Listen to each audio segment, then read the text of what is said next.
Nižšie máš prirodzené, neagresívne spôsoby, ako reagovať na 20 najčastejších námietok v MLM. Cieľom nie je zlomiť odpor, ale viesť rozhovor. Chápem. Väčšina ľudí, ktorí začínali, tiež nemala čas. Skôr otázka je, keby to fungovalo, vedel by si nájsť 3 až 5 hodín týždenne? To je v poriadku. Ani ja sa necítim ako predajca.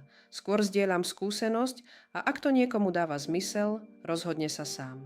Rozumiem. Nikto nechce byť ten otravný známy. Skôr ide o to dať ľuďom vedieť, čo robíš, nie ich presviečať.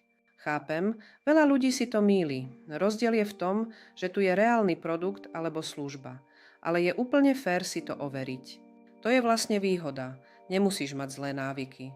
Všetko sa dá naučiť, systém je nastavený pre začiatočníkov. Chápem tvoju opatrnosť. Aj ja som bola skeptická. Čo konkrétne ťa na tom znepokojuje?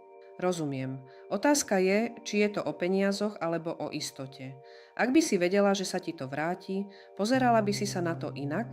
Nemusíš hneď oslovovať cudzích. Začína sa prirodzene, rozhovormi a odporúčaniami. To je normálne. Každý sa bojí odmietnutia.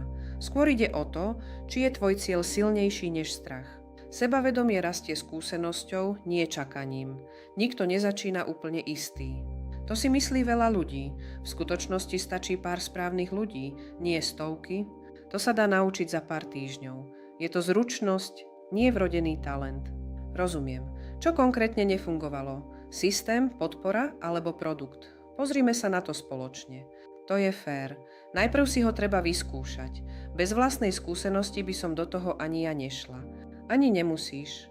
Väčšina ľudí začína popri práci, bez toho, aby niečo riskovali. Dôvera sa nebuduje za jeden rozhovor. Pozri si informácie, porozprávaj sa s ďalšími ľuďmi a potom sa rozhodni.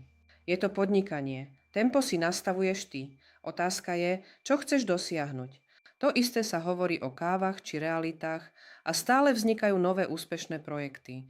Vždy je miesto pre kvalitu, to je dôležité. Možno je dobré najprv si ujasniť, čo od toho chceš ty a potom im to pokojne vysvetliť. Chápem, preto je lepšie pozrieť sa na fakty než na sľuby. Výsledky prídu prácou, nie zázrakom.